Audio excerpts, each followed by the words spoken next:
Hello guys! So for today's video, pag-usapan naman natin kung bakit nagbawas ang mga followers natin sa Facebook or nag-decrease. So guys, ito po siya ang mga dahilan kung bakit hindi siya tumataas kundi pababa yung mga followers natin. Kahit anong gagawin mo, pababa pa rin.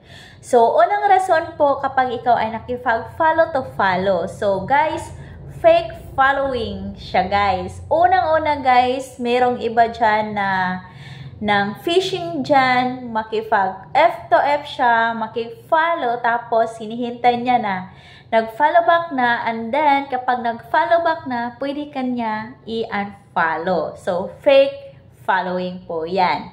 So, pangalawa po guys, kapag hindi po kayo active sa pagpo-post. So, consistent sa pagpo-post para yung mga followers hindi mag-alisan. Okay? So, nandyan lang sila palagi kapag palagi kang nagpo-post. Pangatlo, guys, is yung example, first in, first out. Example, may limit kasi sa pag-follow. Ilagay na lang natin 7,000 ha, yung limit sa pag-following.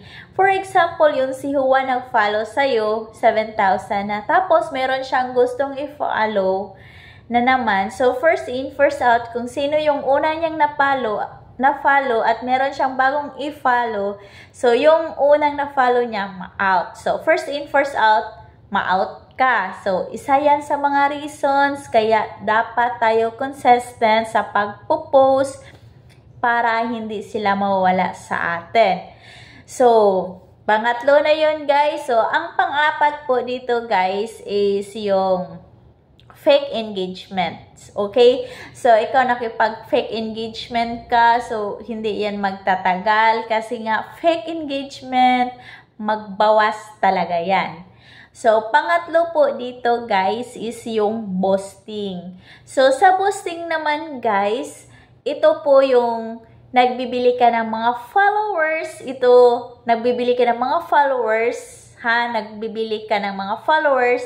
And then, nandiyan nga sila, nakafollow sila sa'yo. Pero, hindi po yan magtatagal kasi mawawala din yan. I-remove po yan ni Meta.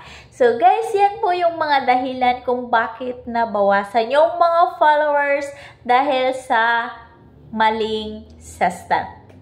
So yan guys, thank you so much. Bye-bye!